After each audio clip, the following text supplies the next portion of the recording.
Един от най-интересните въпроси е този за живота след смъртта и задгробния живот. Науката все още не може да постигне консенсус по този въпрос.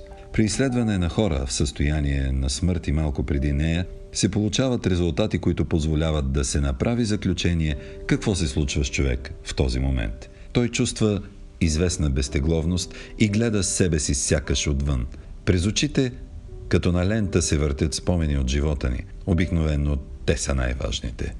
Именно това състояние описват хора, които са били в клинична смърт. Те говорят за тунел, в края на който има светлина, за пълно спокойствие и вътрешна хармония. Религиозните хора приемат тези истории като доказателство за съществуването на живот след смъртта и Бог като цяло. Научната проверка е невъзможна, защото учените нямат силите да продължат пътуването с мъртвия човек. Тя изглежда като някаква паралелна вселена, където мъртвите получават вечен покой, но и учат уроци, след което отново и отново и отново се прераждат.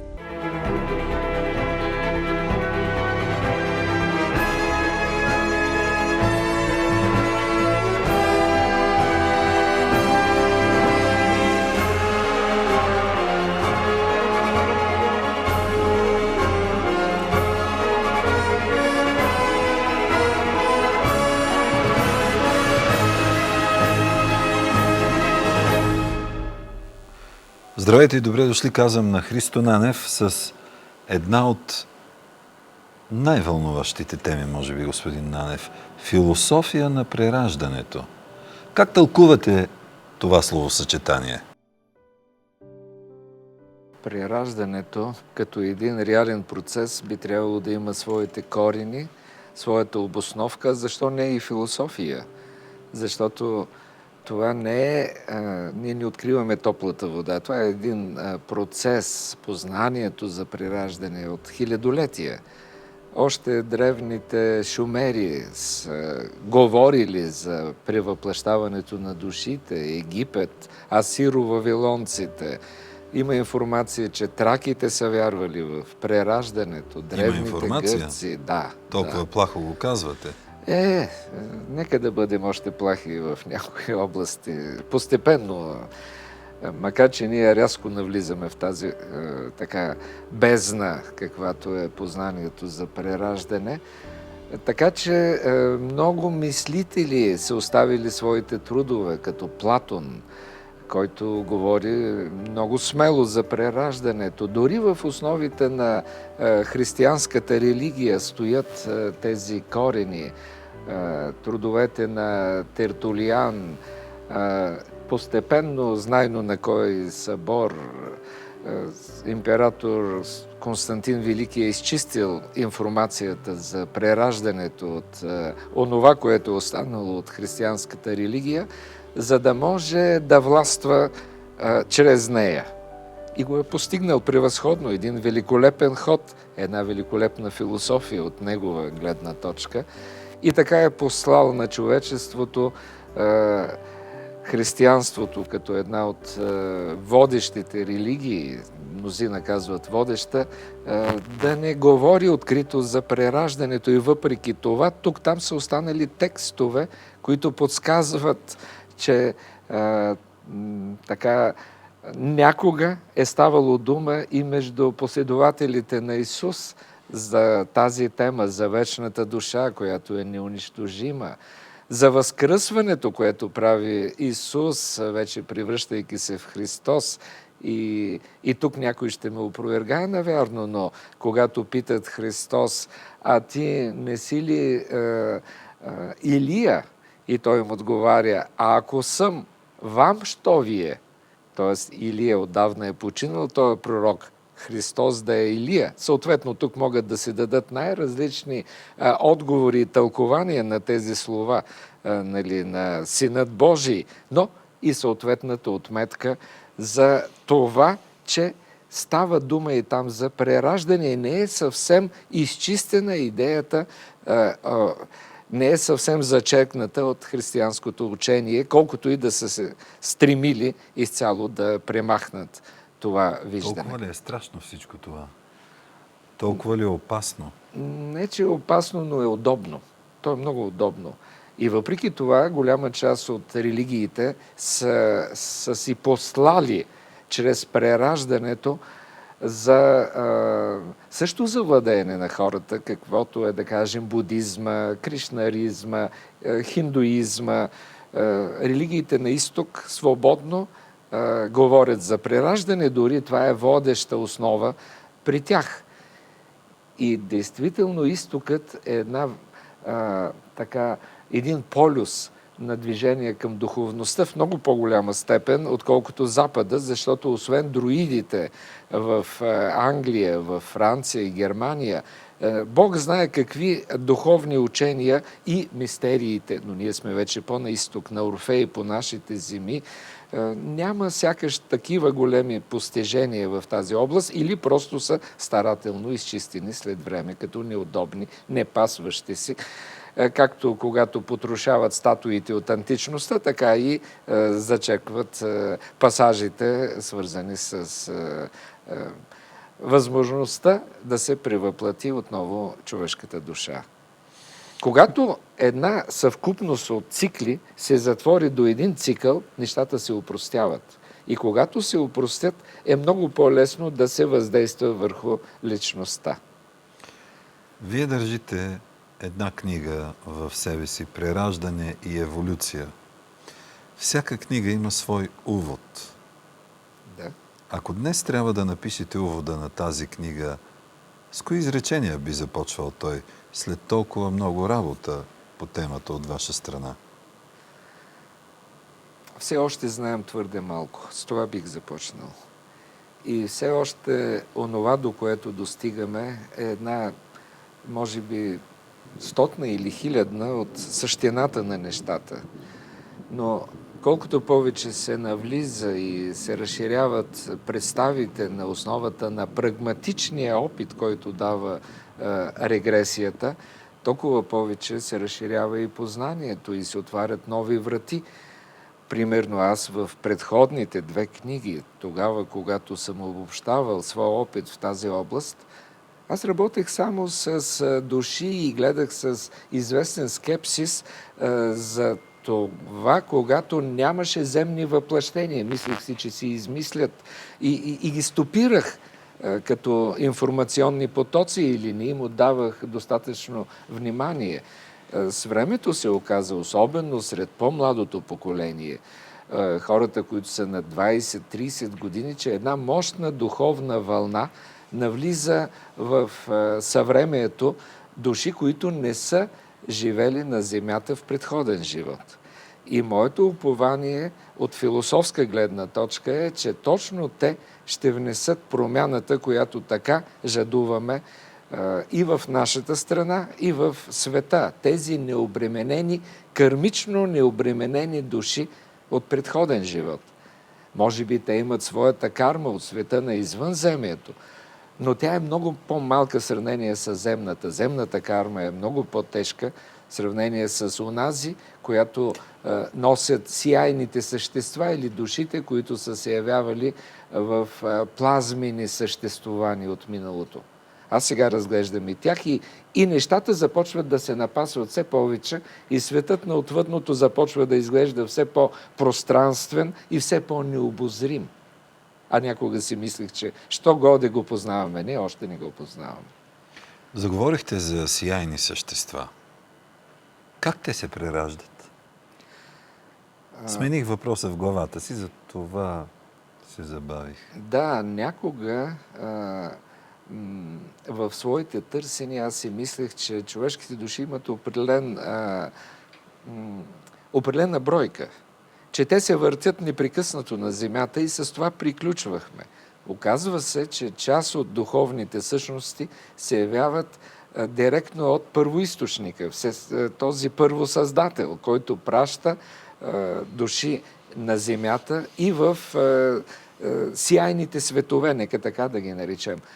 Например, преди време в една регресия възстановихме спомени от предишен живот на същество, което живееше в ядрото на една звезда. Това беше плазмено създание. Плазмено създание, което обаче носеше разум и нямаше антропогенен вид, т.е. нямаше човешки очертания. И въпреки това продължаваше да върши своята мисия в ядрото на звездата. Немислимо от съвременна научна позиция. Да, биоживотът, такъв какъвто познаваме на въглеродна основа, би се разпаднал там в звездата, но това не е живот изграден на въглеродна основа. Вашата позната Слава Севрюкова е виждала подобни неща? Да. Тя говорише за живот в ядрото на звездите и оказа се, че в регресия започнахме възстановки. И се оказа, че тези същества не са единични случаи. Тоест, звездите носят своя разум чрез своите обитатели. И те са обитатели от плазма. Че тези същества имат способността да се движат. И с тези представи, които ние имаме за избухванията, за тези протуберанси на звездите, когато част от тях се откъсват от тях, изстрелват се извън звездната корона и после отново се връщат, се оказа, че в тези протуберанси има и живи в космическия смисъл, да ги наречем, има и разумни същества, които след време отново се връщат там и чрез тези движения те събират и разширяват своята опитност и променят своята структура за известно време. Това са фракталии, души фракталии от плазма, на които не им влияе температурата и които имат разум там в тази температура. И на въпросът висока температура, доколкото знам, 3000 и повече градуса е в ядрото на Слънцето. И това не им влияе. Те съществуват. С други думи, звездата се оказва разумна чрез своите поселения, така както и Земята чрез нас може да бъде разгледана като разумно същество. Друг е въпросът доколко ние сме разумни. Обаче с търсенията си в тази област, с търсенията си в областта на паралелните форми на живот, ние все повече се доближаваме до висшия космически разум. Защото губим и зачеркваме представите, които доскоро формираха човешкото битие и възможностите на човешката философия. Тя вече отива в едно не толкова егоцентрично виждане за нас като център на света, на световете, на космоса. Ние сме част от огромното многообразие в огромните форми на съществувание. Но как да сме сигурни, че философията на прераждането не е една илюзия? Маите казват, светът е мая, той е илюзия. Древните, Платон казва, светът е илюзия, това е светът на сенките. Но докъде достига илюзията? Да, има такива разработки, че нашия живот представлявал илюзорно усещане за нашето странстване на тази земя. Не е илюзия. Това е реалност. И плътта, и физиката го доказва, защото сме в плът и кръв на тази земя. А това не е илюзия. Защото животът прекъсва, ако се наруши целостта на плътта и продължава в друга форма на онова, което не може да бъде разрушимо. Така че не е илюзия. Дори, пак се връщам към това, което казах в началото, илюзия за световете, които са странни форми. Да, мислех си, че някога, че те са илюзии. Не, оказва се, че и те не са илюзии. Странни същества са тези, които се прераждат в плазмени състояния, тези, които съществуват в световете извън нас. И когато те дойдат на Земята, какви послания носят на нас. Те са трудно манипулируеми. Това ме впечатлява. Живота в космоса, когато след време тази душа се яви в плът, много е трудно да излъжеш. Тя държи на правдата, държи на справедливостта и когато се разширява присъствието на все повече въплатени подобни същества тук на Земята, живота отиват на друго ниво. Това вероятно е част от земната космическа философия на живота и смъртта, на прераждането и онези огромни шансове за реализация, което то ни дава. И най-интересното, което е много важно, когато сме правили записи на тези регресии, често пъти запис отсъства. Аз си спомням за една уникална регресия, докато се провеждаше с един изключително интелигентен човек, архитект, който се видя в отвъдното като извънземен, който пътуваше на някакво странно летателно тяло, необяснимо и неадаптивно и неаналогично с тези тела, които ние познаваме от наблюдението си на ТНЛО. И когато кръстосваше галактиките и говорише за вселените, и аз вътрешно себе си настръхнах с усещането, че тук ще изтече интересна информация. Да, тя потече. Спрете до тук. Малка пауза и ще продължим с тази информация след паузата.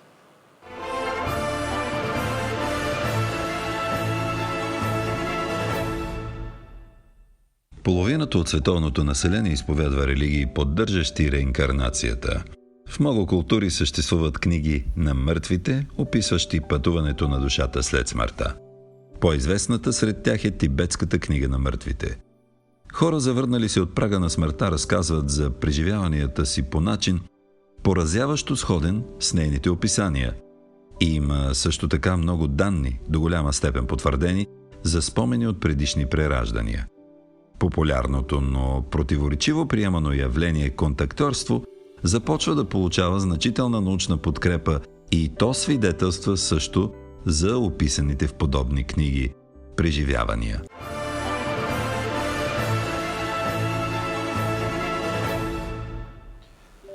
Започнахме интересен разказ преди паузата за прераждане в извънземна форма. Много интересно. Той даже лети на някакъв звездолет. Да, Правилно ли съм ви разбрал? Да. И потича информация. И не само лети на този звездолет, но той е изследовател. Той проучва космоса, проучва непознатите съставки, за които са много далече все още от нас. Ние прохождаме в космоса тепърва. И какво се оказва? Аз бях впечатлен и реших да събирам информация. Работеше моят диктофон и неговият диктофон.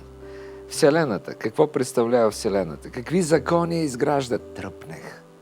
Много интересно. Науката още много малко знае. Какво представляват черните дупки? Какво става, когато премине звезда от другата страна на черните дупки? Или една черна дупка през друга дупка, или цяла галактика през черна дупка? И вътре в себе си казвах, сега ще поднесем изумителната информация. Но забележете колко интересно. Когато онова извънземно, какъвто беше човека в предишния си живот, много интелигентен, и сега започваше да говори за онези светове, често пъти прекъсваше онова, което споделяше с едно скептично затова още е много рано. Аз казвам, продължавай, нищо, че е рано. Продължавай.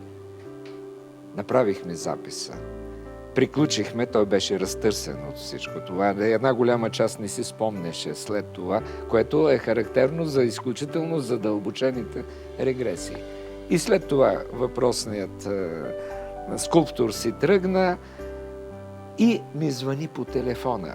Знаеш ли, прослушах записа. Всичко върви много добре до тогава, докато започвам да говоря за устройството на Вселената, устройството на галактиките, законите, които влияят там, черните дупки и прочее, и прочее. Казвам, не се притеснявай, моят диктофон е безупречен. Той е по-стар, на лентова основа и по-трудно се влияе. И какво се оказа? Когато аз включих моя диктофон, всичко се повтори, едно към едно. Регресията върви безупречно до тогава, докато се разкрива непознатото за Вселената. Аз веднъж казах, имам 6 срещи с НЛО. Тази тема ме вълнува. Оказва се, изглежда, че онези висши паралелни форми на живот контактуват с нас и могат да изтрият информация, с която е преждевременно поднесена. И все пак аз имах спомени от всичко това. Спомените за това какво става, когато една вселена мине през черна дупка, защото това ме впечатли. И започнах да възстановявам регресията по спомени. Изглежда, ако тази техника на електромагнитна основа може да се блокира, така както извънземните блокират самолети и други летателни тела, електрониката им, защото това е и електроника, в човешкия мозък ни бяха бръкнали, Част от регресията ще възстановим, част от нея. Но аз нямам пълен спомен от всичко това, от което тръпнах и се вълнувах. Какво се оказва? Част от информацията е твърде преждевременна. И ако някога извънземните свободно са общували в Атлантида, в Лемурия и са давали щедро изпреварваща информация на онези туземци и са ги превърнали в елитна част на човешкия род, а след това като неандерталци, те с тези знания са разрушили цивилизацията си и самия континент са съсипали, човечеството изглежда само трябва да достигне до тази информация. И за това, моето обяснение, се изтри толкова любопитното за учените, надявам се, устройство на Вселената. Само едно ще ви кажа. Какво става, когато една Вселена, една галактика мине през черна дупка? Какво излиза от другата страна на черната дупка, според регресията? Друга Вселена, устроена по друг начин, на съвършенно различна основа. Това е достатъчно и аз се надявам, че ще бъде съхранено от вашата техника. Да. Карате ме да се чувствам като странен изследовател в нашите срещи, господин Нанев. Прераждането е една от темите, които вълнуват всеки човек. И той се опитва да открие лично за себе си своята малка истина. Ще намери ли тази възможност? Прераждането все по-малко е тема табу и все повече е възможност за търсене на търсещите натури, защото казано е, онези, които продават свещи, те никога няма да спонсорират откривателя на електрическата кружка. А повечето са такива. Малцината изследователи, които се слагат главата в торбата в кавички и започват да работят в тази област, първо могат да бъдат подиграни, това си е българското признание, оклеветени. Това си е още по-висша степен на българско признание. Но след това, след време, ако света поеме нататък, ще дойде разбирането. И тогава те може да се окажат пионери в една странна наука, защото това все още не е наука. Но аз съм убеден, че ще стане наука. Убеден съм. А сега да ви питам така. Вие радвате ли се, че ще имате следващ живот и прераждане? Ако аз работя достойно в този живот, следващия ще бъде, навярно, по-подреден и по-смислен и може би ще продължа да довърша това, което няма да успее. Един живот не стига за всичко. Много обхватно е. Аз, може би, като зодия телец съм твърде амбициозен в тези търсения, изключително работлив и не следа и не чета какво се пише в тази област.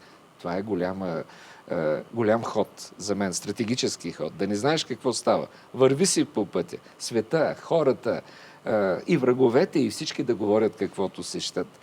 Иначе, ако тръгнем да доказваме, че сме прави, ще изгубим много енергия и много време. Затова следвам пътя си и каквото Всевишния е рекал. Дава ли прераждането отговори на въпроси от минали животи? И защо? Стоп. Ще го сменя. Забравете това. Защо не помним миналите си животи, според вас? Ние не помним миналите животи, за да живеем, така да се каже, на чисто. Когато имаш информация, ти ставаш много силен. Ако се спомним древногръцката митология, някога Прометей беше наказан от боговете за това, че даде огъня на човечеството. А познанието, особено в тези области, какъв огън изпепеляваще, така че добре е за масата да бъде настрани от тази информация. Защото и широкото познание може да профанизира. Аз се боя, че дори в областта на регресията, темата за прераждането, напоследък започват и крайности, профанизации, които могат да по пътя на комерциалността да изкривят и тази толкова благородна идея. Боя се за това, но смятам, че хората, които носят в себе си изпитателския дух и чувството за мисия, няма да се поддадат на тези от край време изкушения, които смъкват. Но вие казвате мисия. А съзнаваме ли мисията след преражданията? Да. Да. И това е една от целите на всяка една регресия. Поне аз в тази област винаги съм наблягал на мисията, целите на живота, обосновката, дали ние сме го избрали или ни е вложен свише този живот.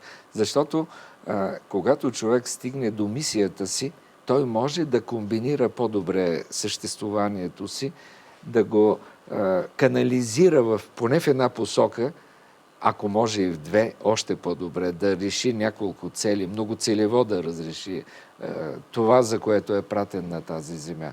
Така че ако една регресия не стигне до мисията на човека, тя нищо не е свършила. Вие давате ли си сметка, че така бихме могли да заблудим много хора и да ги поставим в ситуация, в която да ги объркаме? Че винаги може. Една мисъл, която казва Бисмарк, говори, ако искаш да скриеш нещата от хората, говори само истината. Това е достатъчно и говори толкова много неща. Говори истината. 9/10 ще разберат неправилно. 1/3 ще ти се присмеят. Другите може да те анатимосят, но ти говори истината. Или може би 2-3 ще те разберат, но и то е достатъчно. Или както казва друг Ницше, хората обичат да живеят в заблуда.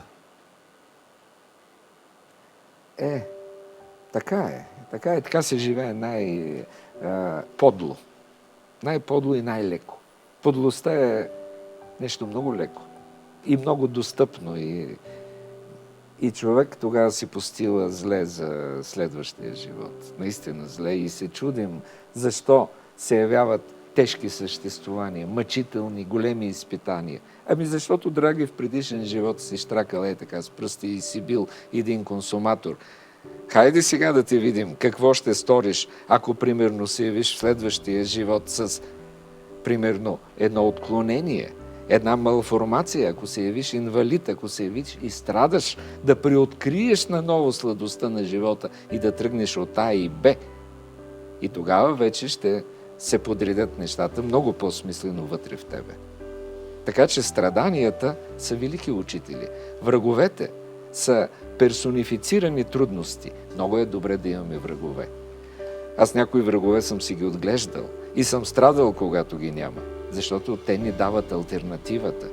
Понякога ни сочат пътя, от който сме се отклонили. Така че не бойте се от трудностите, не се бойте от враговете, уважавайте ги. Уважавайте ги. Те са другата страна на вашето алтер его. И често пъти най-добрите учители. Господин Нанев, благодаря ви за това участие. Благодаря и аз.